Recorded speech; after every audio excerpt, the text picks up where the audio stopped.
All right, here we go. Thursday night drop. Man, it's a little bit different for us doing our drops on a Thursday night. I'm traveling over the weekend down to Missouri to see my son, my grandson, and my daughter, and my son-in-law over the 4th of July. So we'll be gone all next week. So we had to get in this IndyCar segment. So Thursday evening drop. And also keep in mind, we still got Adam Jibadin, and we're trying to squeeze that in maybe Saturday afternoon or Sunday. World Cup. Of course, we've got Turkey and the USA, the mighty USA. And, honestly, I don't think the USA is going to win. It doesn't matter because uh, they're not really focused on winning. And here's the thing: it's just like any other sport. When you're in the playoffs and you've clinched a spot, you're going to rest your star players. That's what's going to happen with Team USA. But joining us right now is I almost called you Adam.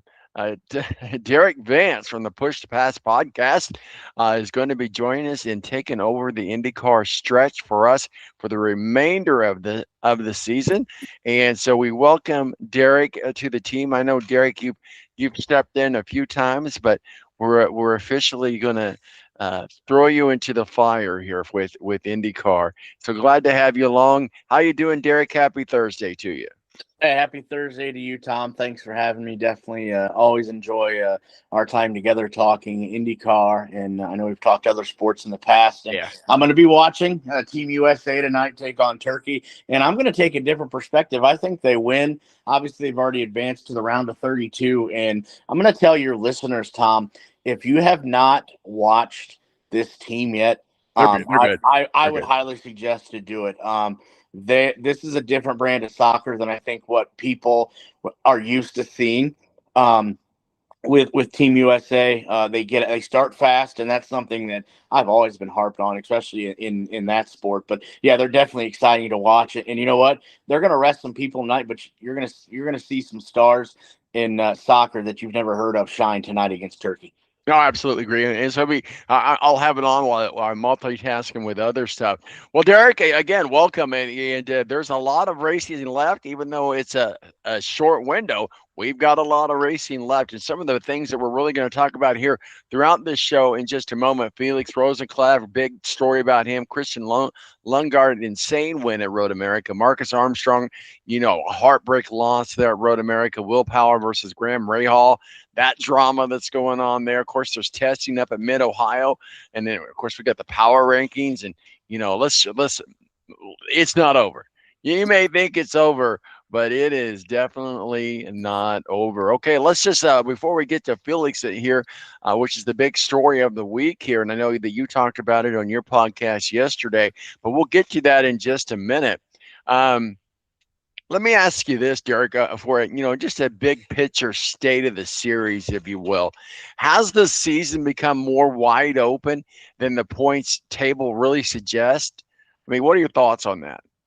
Oh, I think you're absolutely right. And usually, at this point in time last year, if you think back, Alex Palou had a humongous lead in the points, and now obviously the battle between not only Alex Palou, but Kyle Kirkwood, David Malukas, which he came out and said Sunday they're the king of second place finishes, Sure. and again, and potentially the new face of Errol McLaren, as you just mentioned, Christian Lundgaard. All three of those individuals are nipping at the heels of Alex Palou as we get to the midway of the 2026 season.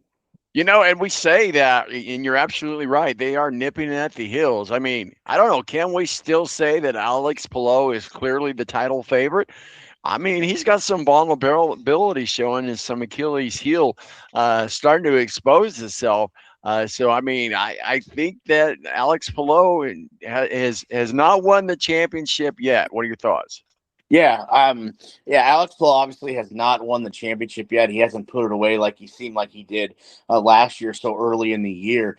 But I'm going to go back to the old adage of one of my favorite wrestlers, Ric Flair. To be the man, you got to beat the man. Be the And man. You got to beat correct. the man. And Alex Palou still sitting on that mountaintop. But those three individuals that we just mentioned, all three of them have a good chance, depending on how the rest of the season goes for them, to knock him off the proverbial mountain. But yes, and you touched on the podcast that I do on Monday nights. That was Uh-huh. one of the things we talked about is the pressure starting to get to Palou. We, as in years past, races past, he's nearly perfect. We talk about Penske perfect, and that's Alex Palou. I mean, I know he drives for Chip Ganassi, but he is nearly perfect. But this past week at Road America, Alex got a speeding penalty, which we'd never see him No, make a absolutely mistake not. of that nature. So, is the pressure mounting for him? As that the talk getting louder of that back to back to back NTT IndyCar Championship getting to him? We're going to see with the upcoming races. Well, and here's the thing. You got to ask yourself quietly, maybe not out loud yet. Okay, maybe we don't want to push the panic button too much, but it does feel like the changing of the guard this year in IndyCar is among us. Alex Palou still leads in the standings, so again, no need to push the panic buttons there. But Road America did feel like another race where the field showed up and punched back at Alex Palou and I'll use a Mike Tyson reference. Everybody's got a plan till they get punched in the face. But David Malukas, you think about his depressing. You don't even call it a loss. I mean, you come in second place at the Indianapolis Motor Speedway at 500, and you come so close. I can see why it just drains everything out of you. But he's certainly quietly become the closest pursuer in points. What are your thoughts about David Malukas? Where we're at? What we saw him at Indianapolis Motor Speedway. What are your thoughts about David Malukas in this point of the season? David Malukas is showing off how talented of a driver he is. I mean, you think about when he was racing with Dale Coyne Racing, and obviously we both know that Dale Coyne doesn't have the equipment to match up with Team Penske. I get that. Sure. But Right. on ovals, David Malukas was just as much the favorite as anyone else. And now with Team Penske, the equipment that he's been given, like you said, should he have won the 500? That's debatable. And then the last few races, him coming second, we're watching David Malukas mature in front of our eyes. And, he has just as good a chance as any if he continues to consistently finish second, like he touched on at Road America this past weekend. We're seeing David Malukas, like I said, mature before our eyes and become a championship contender. Oh, absolutely. And, another driver that we've got to put in the conversation today is Christian Lundgaard. Suddenly feels like a very real factor. If he keeps stacking on, especially the road course results, we could see him make a very strong finish. Yeah, interesting you bring up Christian Lundgaard. Obviously, this past weekend at Road America took full advantage, full opportunity of the heartbreak that happened to Marcus Armstrong trying to get his first win of his career, coming up 5 laps short due to the engine issue that surprisingly, Tom, we've seen Chevrolets have this year, but it was very surprising to see Honda have their engine issues like Marcus Armstrong did at Road America this past Sunday. But I'm going to ask you the question, Tom. I'm kind of going to flip this on you a little bit. Is Christian Lundgaard becoming the new face of Arrow McLaren? Because you look at it, he's the one lately. And again, we're in a business, Tom, and like any professional sport, that what have you done for me lately? Lundgaard is consistently finishing better than the current face of Arrow McLaren, Pato O'Ward. And we know, Tony Kanaan kind of alluded to this at the Indianapolis 500 this past May, that if Nolan Siegel, who drives the number 6 machine for them, doesn't start finishing consistently in the top 10, top 15, he's going to be out at the end of the year. I put an article out stating that he is going to be out at Arrow McLaren at the season's end. So is Christian Lundgaard the new face over at Arrow McLaren? That's a great question, Derek. And I think the short answer is obviously yes. I think Christian Lundgaard is absolutely becoming the new face of Arrow McLaren, at least on the IndyCar side right now. But I'd phrase it as that Christian Lundgaard is taking over as the team's performance leader, while Pato O'Ward, though, is still the team's biggest brand name, I would say. I mean, but he is producing big time track results. He looks like an Arrow McLaren. very complete. He works hard week to week. Very calm on the radio. Very technically sharp. Hits his number. Very strong on the road courses, and really does start to become a goat or a clutch in the race when the race gets chaotic. He can create chaos. So the short answer to that is yes, but the jury's still out. So TBD. And keep in mind, the only two wins Arrow McLaren has this year is at Indy at the road course with, again, Christian Lundgaard, and now this past weekend at Road America. Yeah, and we're going to get into certainly some Road America here in just a moment. But one of the things that, let's start with the paddock bombshell, because it's really the biggest story this week that may not have happened on the track per se. Felix Rosenqvist obviously winning the 110th running of the Indianapolis 500 has come out, and this is what happens when you win the big one. And I know you talked about it on your podcast on Monday before anybody else was really talking about it, but Meyer Shank did confirm that Felix Rosenqvist will leave after the season, and Rosenqvist is leaving after winning the Indianapolis 500 with Meyer Shank MSR this season, and it certainly helped elevating the team's profile. But there again, when you win the big one and you're not with one of the three major teams, Chip Ganassi, Andretti, or Penske, then people are going to come a knocking, just like in any other sport. So the speculation toward Andretti and Global is very strong, but there again, Arrow McLaren would like to get another strong driver in their paddock as well. So what we know is that he is leaving Meyer Shank Racing at the end of this season. Derek, what say you about Felix Rosenqvist leaving Meyer Shank Racing? Yeah, it was definitely a eye-raising moment for me this year when when I found out before on Monday, like you talked about. We talked about it on the show on Monday.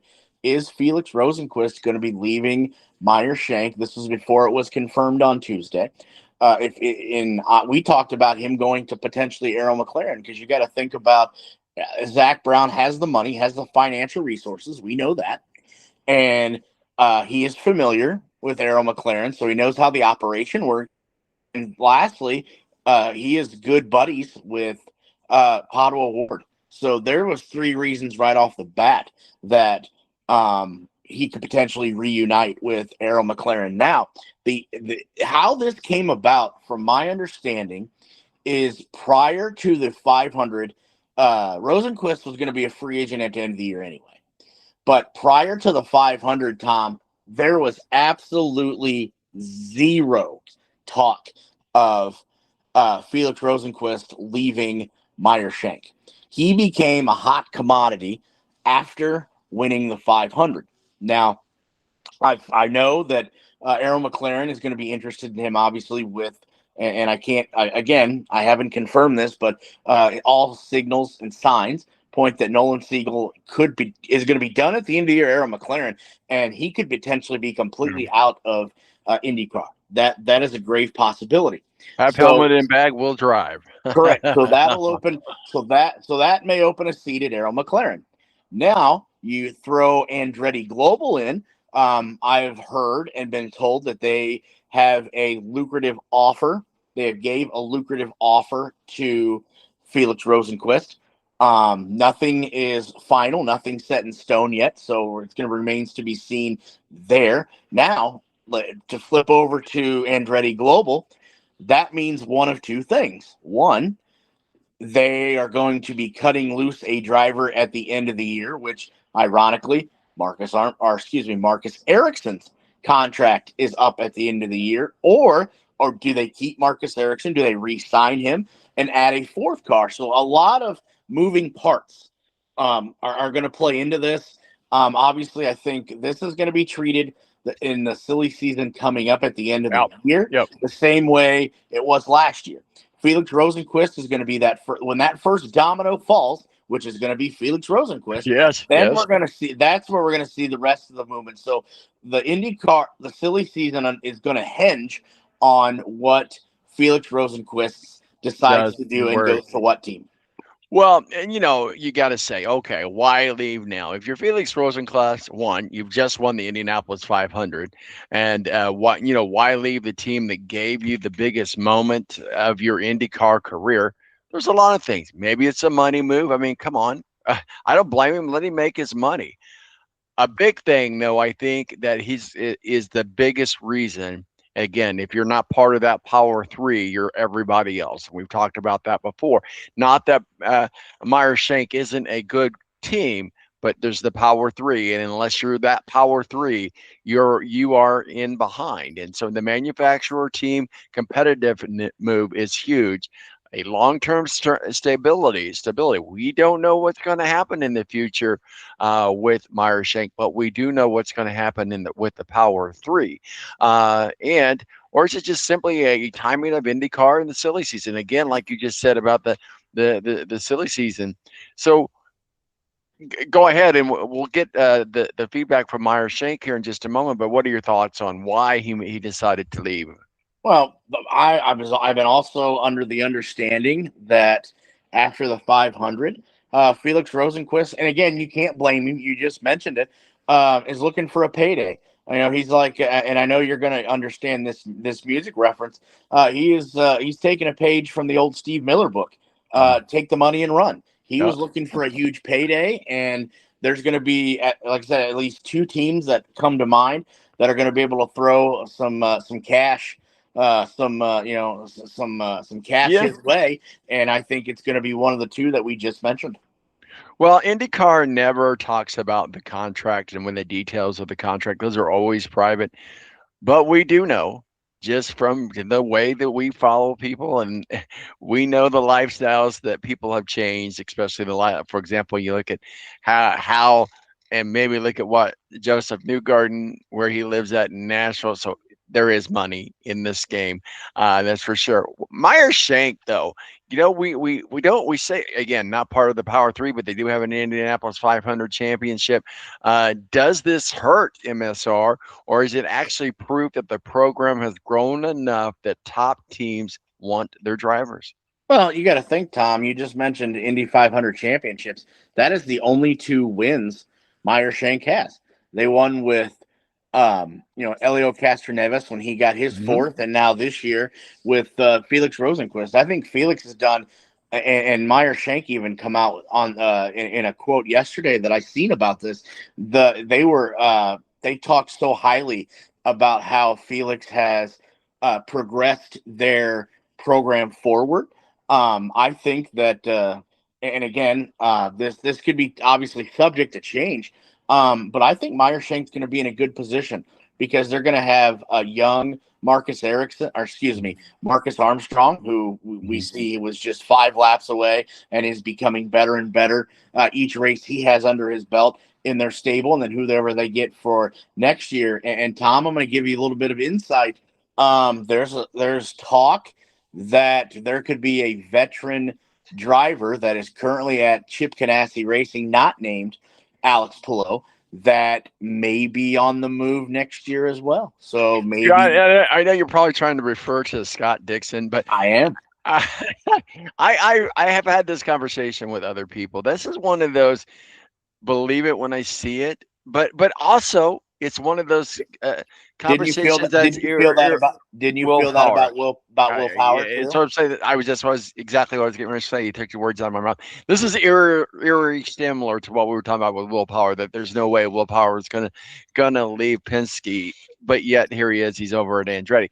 I will not discount that, but I will say that for the moment, I think Scott Dixon stays, and I could be proven wrong, and that's only happened like twice in my life, so this could be the third time, but.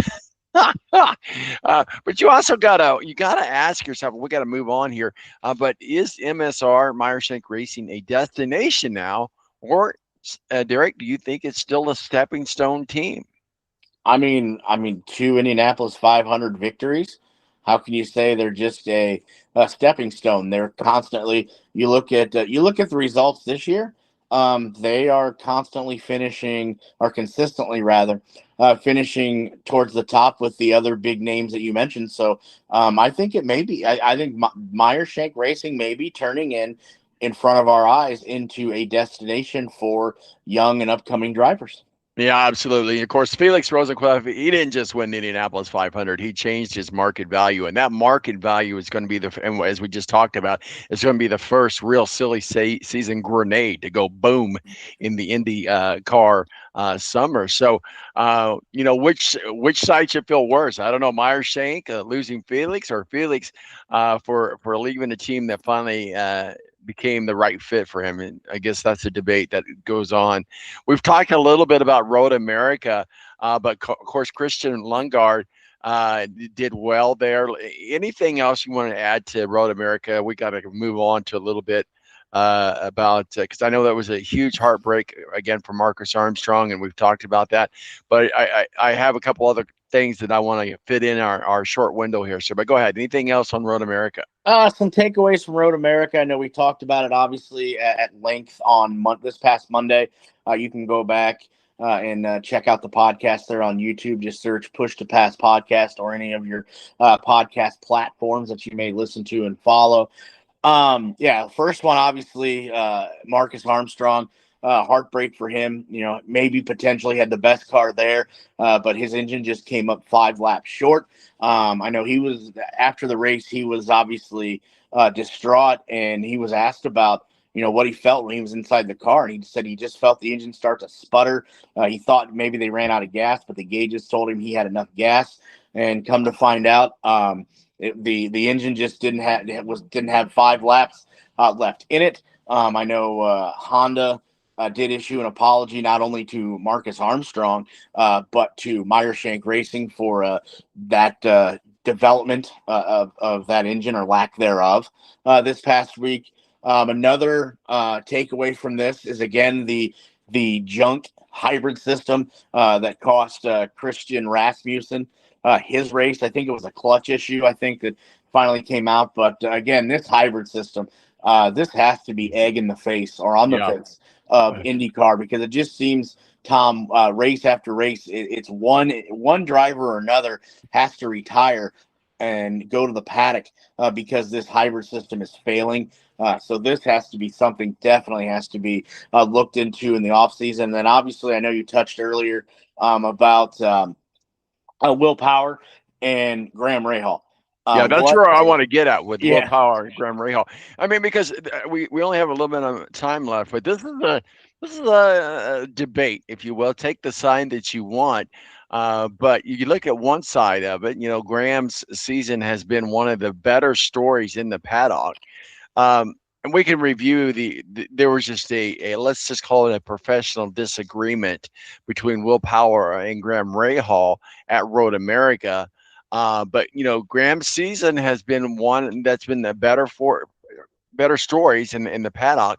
And then you look at Will Power, quite the opposite. Coming over to Andretti, all the pressure of, okay, he's not Will Power, he's at a different team. You got to give him some time. But he finally landed a 3rd place finish in Road America. And, so there's 2 ways to look at this debate. I'm going to put you in the middle as the debate moderator, sir, between Graham Rahal and Will Power. Who was at fault? Well, like I said, I can debate. But I can debate both sides of these. Sure, you can. If I'm in the camp, like them both. If I'm in the camp of Will Power, Will Power was trying to collect his best finish of the year. He was on a heater and was trying to get around Graham Rahal. So I can't fault Will Power. The race was still under green conditions, so I can't fault him for trying to race Graham Rahal to pick up that last podium spot. Can't fault Will Power at all. Now, Graham Rahal, obviously, he was trying to milk it to the end. Obviously, as you just alluded to, and you're absolutely right, this has got to be one of Graham's best seasons overall so far in his IndyCar career, compared to of what Rahal Letterman Lanigan has done in the previous seasons. So I believe that Graham Rahal was obviously trying to block the position, trying to save a 3rd place finish, and it didn't work out. It did. Yeah, obviously it didn't work out. And obviously Will Power and Graham Rahal are going to have opposite opinions. And you know what? That's what makes this country so great is Yeah. they can do that. But I think Yeah. when coming from a racer, and again, I've never been behind an Indy car, never done one lap in an Indy car, but just watching all the camera angles that Yeah. I have, Will Power was doing everything in his power, no pun intended, to get around Graham Rahal to collect his first podium finish of the year. Graham Rahal made a decision to try to block and to try to keep his podium spot. And obviously, unfortunately, Will Power put him in the proverbial kitty litter. Well, before we wrap it up and put a bow on it, so when something late in the race goes sideways, it stings because it feels like Ray Hall, Letterman, Legerman, or RLL, sorry, has really been calling for a relevant.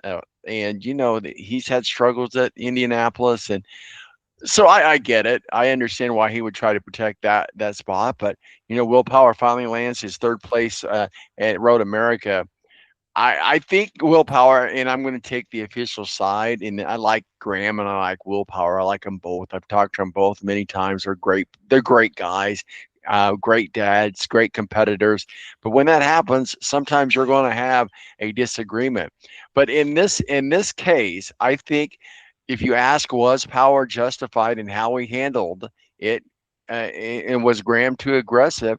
It was hard racing. I'm going to take the side of Will Power on this one. Yeah, I'm going to agree with you 100%. Like I said, Will Power seeing an opportunity to pick up his first podium of the year, get a little bit of pressure off Andretti Global. The kind of quiet the outside noise, so to say. And Graham Rahal, like I said, was trying to just milk it to the end and continue the season, the great season that he's had. And it's just a racing incident. I don't think there's any other way to describe it, to be honest with you. But before I go, Tom, I want to flip the script here a little bit. And it was a hot button topic on the podcast Monday night, and your listeners hopefully go back and listen to it.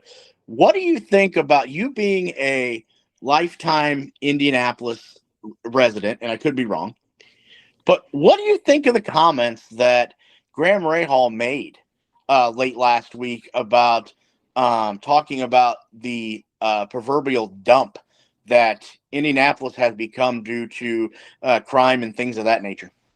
Here's the thing. At some point, we can't. We live here in Indianapolis. We can't deny that there's certain parts of the city that needs help.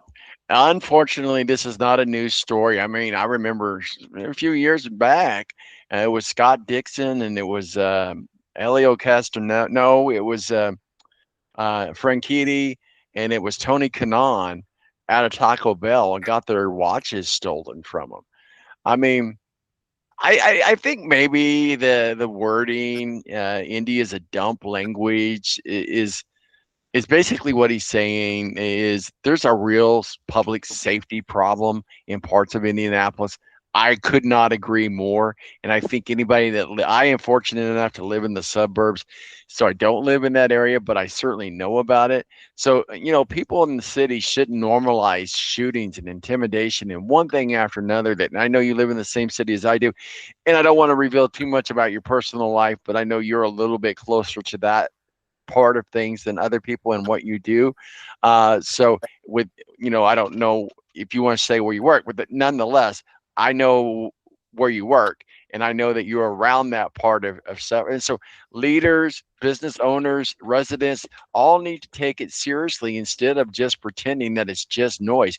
And so I think when you got a guy like Graham Rahal, he lives out in Brownsburg, so he lives in the suburbs. Of course, that's where his in-laws are from, and they're out there in Brownsburg, and so he kind of lives away from all of it. But he doubled down on the interview. You got a platform like Graham Rahal, and someone asks you a question, and he calls Indianapolis a complete dump. It's the part that really loses me. I mean, it kind of paints the whole city with one brush. And I don't know that that's exactly true, but in the area by the track, you and I both know, Derek, that's not the best areas of town. Yeah, and what I'm going to say is, and I'm in total agreement with everything that you said. And I would imagine, and again, this would turn into a political debate, and that's not what this platform is for. No. But um, I would say, and it's not just Indianapolis. You look at even the major cities around Indianapolis, Chicago, Detroit. Just two. That's the first two that come to mind. They have a high crime rate too. So it's just not. It's just not a Indianapolis problem. Right. It's a metropolitan city problem. Right. And if you want Indianapolis not to be considered, or the language used by Graham Rahal as a dump, then my suggestion would be, and again, this would be a political side here, but you can't have. And again, I don't watch the news just for the simple facts that you laid out, but you can't have it seems like every night on the news there's at least one person shot and or dead. You can't Yeah. have that. Yeah, no, I agree. Well, I'll give the final comments here. I think Graham Rahal was right to call out the crime in public safety. He genuinely believes it's getting worse and affecting people all around him. I also think, though, he did himself no favors by calling Indianapolis a dump, because that turns out to be a serious conversation into a personal fight with the city. The concern is valid. The wording is probably a little bit clumsy. Don't have any more time to get into that. But at the end of the day, I do agree we've got to do something. And as you mentioned, this could turn into a political platform, which we don't do. But hey, I appreciate you jumping on with us. Derek Vance from the Push to Pass podcast. He's going to be part of the team for the remainder of the season. And if he buys me a beer, we might bring him on into next season. But Derek, what are you guys working on for your this week on your podcast, and what are you writing about? And where can people find your work and masterpieces, sir? Well, if that's all it takes, then I can send you a whole 24-pack if that's Hey, I'll take it, man. but no, yeah, we got a break this weekend, and then we're right back at it with Mid Ohio over Right. 4th of July weekend, which I hope people, first and foremost, I'm going to get out early and have a happy 250th birthday to the greatest country of all time. But a lot of articles, tons of articles over at not only Push to Pass, if you search for that on WordPress, but yournews.com, which I don't think I've told you.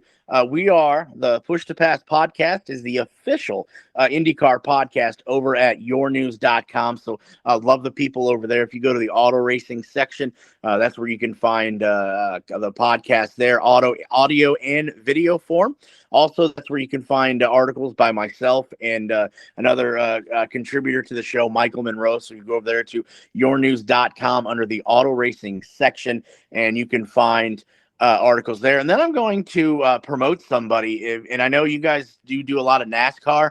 Also on that news site, there is a great writer, Sarah Talker, does NASCAR. She does a great job over there, so I would check out her articles there. But yeah, we're going to be looking at Mid Ohio next week and hitting that with the ground running, and then a lot of IndyCar left to go. We got a title to decide.